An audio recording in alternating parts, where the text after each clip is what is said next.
What's up, everyone? I'm really having a great time right now. I'm just enjoying the time where no one's getting a haircut, everyone's wearing caps, and people are wearing their t-shirts for 5 days in a row, and so I am in heaven. Anyway, I wanted to share with you today a conversation I had with Jenny McGown. It was just such a rich conversation, going a mile a minute, but what I'll tell you is there's some really good nuggets in this conversation that I think are incredible takeaways for not only now in kind of the remote work situation, but in the future as you go back to your buildings. The first thing we talk about is her practice of having a weekly reflection, and I think that's really cool. She asks herself three questions. The first is, how was I successful this week? The second is, what are those fail forward moments? And third is reflecting on how her leadership actually contributed to either the successes or the fail forward moments within the organization. Super smart. To build on that, she also does a reading or podcast reflection. And, I know this happens to myself, which is sometimes I'm reading a book or an audible or a podcast, and many times I just forget. I feel like I'm being productive, but I kind of forget everything.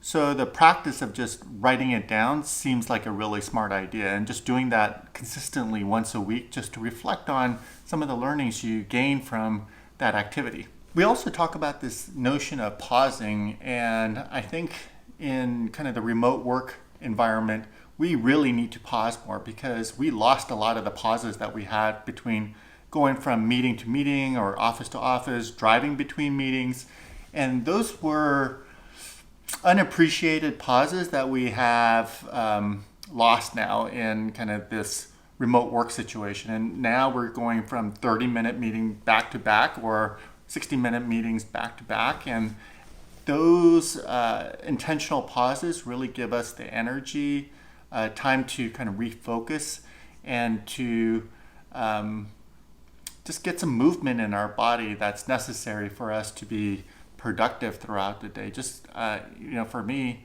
just going from back to back 30-minute, 45-minute, or even 1 hour meetings from one Zoom ID to another Zoom ID is just really exhausting and too dense for my day.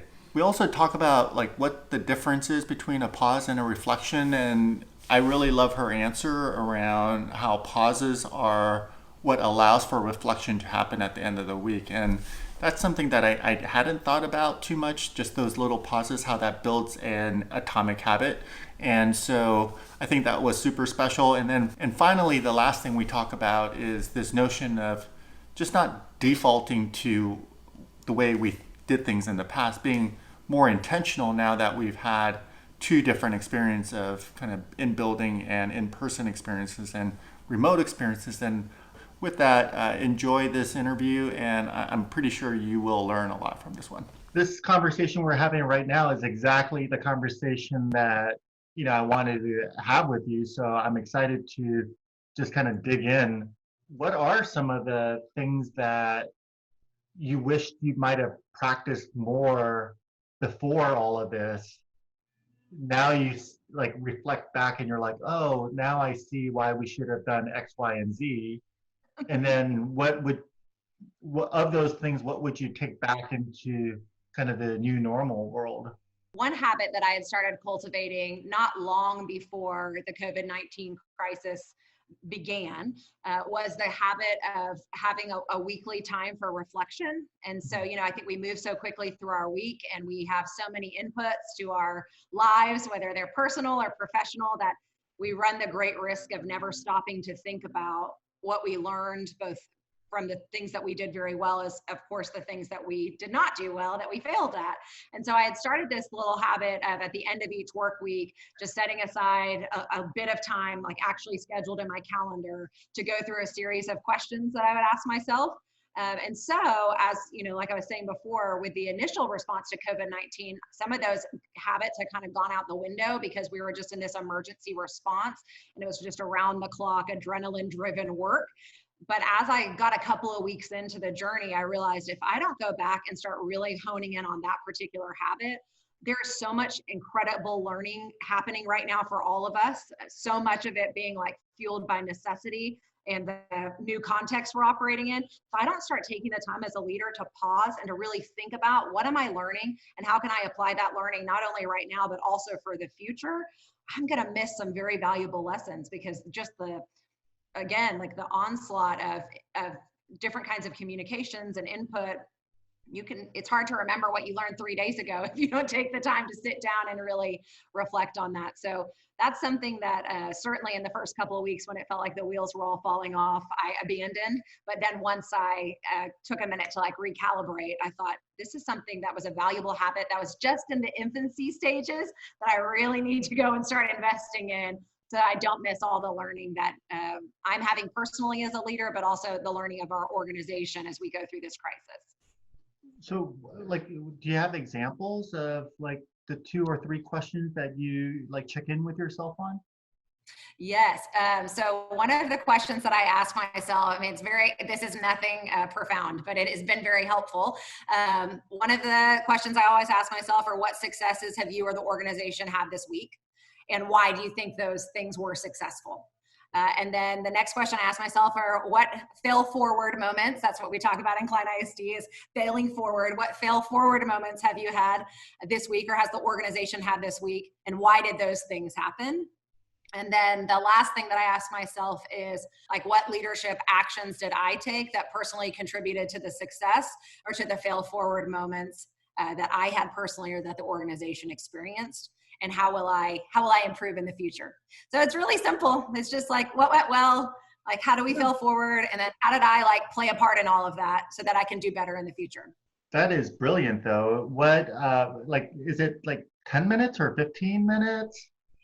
So yes, I'll tell you, it's been evolving. So in the beginning, it was really hard for me to even schedule 15, just to be totally vulnerable. I'm like in the beginning to even schedule 15 minutes, like to put on my calendar, I was going to sit for 15 minutes and like not be doing something that I would consider really productive was really hard for me.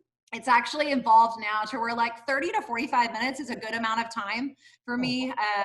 And I do it like one other thing I do. So I love to read, like everyone in Klein ISD knows I love to learn, first of all, and I love to read, but sometimes I read so much that it's hard to remember, like, where did I see that? Or what was it that was so like impactful about that particular blog or that something that I heard on a podcast. So the thing that I've added that's made this a little bit of a longer time each week is going back through the things I've flagged or tagged or liked and trying to put them all together in one document so that it's easy for me to pull for them in the future as I'm thinking about different opportunities I have to lead and help and encourage other people. Do you do any kind of meditation? You know, I do a lot of like being very intentional about pausing. For me, like I'm a like sense of urgency kind of person. And so it being very intentional and slowing my pace is very important to me. So like at the beginning of this time, like I will take a few deep breaths. Like I'll think about like, okay, let's pause and not just keep rushing through the world. And let's really think about like the opportunities you have, the things that you need to express gratitude for, and like these key learnings that like you've been so blessed to experience this past week. So for the pausing piece, which is fascinating, I actually watched a podcast where Brendan Bouchard was talking about how for every hour of his day, he spends about 7 to 8 minutes with a pause where he's drinking water, stretching, doing a quick reflection. That's and awesome. A few of us in the office have tried that, and it energizes you quite a bit. But I'd be curious, like from your thinking, what's the difference between a pause and a weekly reflection? So I think the pause makes the weekly reflection possible. To me, the danger I identified in my own leadership practices was that the rushing and the moving from this thing to that thing without taking that intentional pause to really think about what I'm learning it can be really dangerous, especially there's so much like,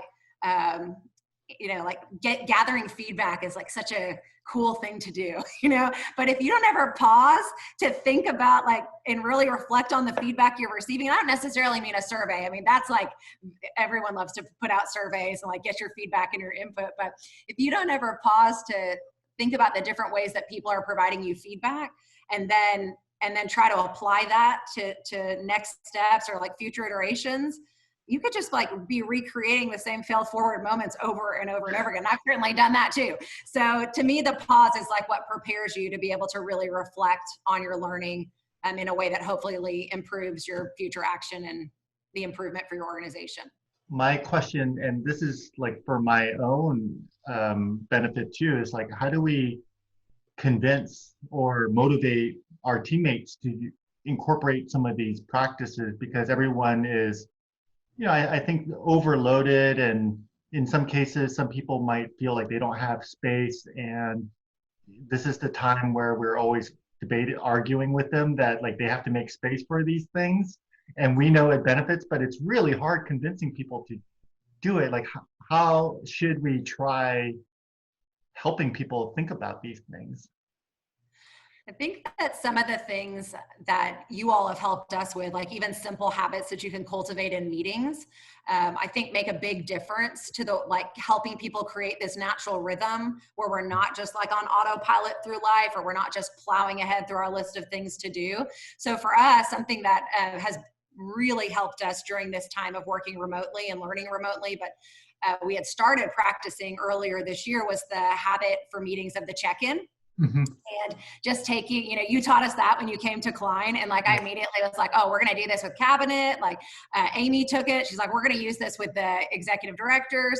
And so just taking this moment at the start of meetings you may have a very intense agenda. There may be many like important decisions to grapple with and things that need to be really discussed, but just taking that 5 minutes to say, it doesn't have to be this huge, long diatribe of every feeling you've had today, right? Like you can say in this meeting, like you're coming in this meeting on a scale of 1 to 10, how are you feeling? 10 being like sunshines and rainbows and unicorns, and 1 being like, I want to crawl into bed and not be here. And like the learning that you get from that pause and from that check-in, I think helps to develop habits in like a really accessible way. And then those things start to grow. Like I think when I was thinking, when I was doing my reflection on Friday, I was thinking about the very first virtual meeting we led after the COVID-19 crisis, proved to become a pandemic, and we realized, wow, this is going to have tremendous impact on the way that we work and learn moving forward. So the very first meeting that I called with what we call our admin collaborative team, which is all of our principals and then all of our district leaders, it's about 120 folks. And we get together every single month for learning and collaboration and reflection. But I was like, well, we have to keep doing these things, right? We can't just stop learning and growing and collaborating together because we can't get together in the same room. So we set up the first Zoom meeting. And one of the first things I did was put the check-in up, and it was like just 4 pictures, like how are you feeling in this moment? And at that point, like I knew people had different comfort levels with virtual collaboration and meetings. And so I said, at this point, I know this was something we would normally like have a quick chat about at the table, but right now just check in with yourself. Like check in with yourself right now. How are you feeling about what's going on? And like little things like that, like creating that pause at the beginning of a meeting before you dive into deep, complex work, that does help you to become more reflective and to build in this space. And then I think it starts to translate. Like now I think it would be so strange for us to have a meeting and not start with a quick check-in. And before we used to just like, I know there's human beings around me here, but we've got to get to all these things on the paper. And so that lack of like acknowledging the humanity that is going to be bringing you like all these great ideas and solutions is challenging. So I think that if you start with, I don't think you should start with telling people you should take an hour every week to sit down and have like a learning journal where you reflect on everything you ever, like a lot of people are going to struggle with that. In fact, I struggled with that for a lot of years where it was just a lot when people would tell me like, you need to have life balance, you need to spend more time. I'm like, I want that, but I'm also doing all these things. So my advice, I guess, would be start really, really small so that people can feel and experience the success, and then like let that grow personally and then across the organization. So I guess my last question here is, when we all have to go back to buildings at some point, what percentage would you continue in a remote kind of collaboration model for the benefits that are remote and for the benefits that are, face to face? Like, what are you thinking about what that mix looks like? One of the things in terms of remote learning and remote working that I do hope stays regardless of what system we're operating in So, and I've already started talking to our folks about it. So I'm like, please do not just default back to, I'm now going to have a meeting in person from 8 to 11 at this building, because that's like what we always do is we just get together in meetings and we get everybody from all over the district to come together in this one spot. But just start being really thoughtful about like, what kinds of conversations and moments are we creating that really do better lend themselves to an in-person collaboration? And what are some of the things that we've been doing in in-person environments that we really could do virtually, thereby saving people a lot of time and energy getting to different locations? So I've been going back to different leaders who are planning different things and saying like, I think that's something teachers could join us virtually for. And I think that way they'll be able to turn right back around and they'll be able to get right back in their classroom with their students after they have this opportunity to learn or they have this opportunity to connect. And so let's think strategically about what kinds of moments we're creating and what kind of medium makes the most sense for what we're trying to accomplish. So that's something I know will stay the same around here, and I'm excited about for sure. That's awesome. This is how this will be. So we may end up, oh, here it is. Okay, here we go. I'm at my house. Yeah, it's just like a blank wall. Yeah, it is. It's like I've set up all these different little places because so I have kids. I have a 12-year-old and a 9-year-old, and they're both wonderful. But 5 seconds ago, my son was practicing the cello, and so like that spot didn't work anymore. So now I'm in this spot. So I know you actually do want to find every corner of your house so you can move around. it's true.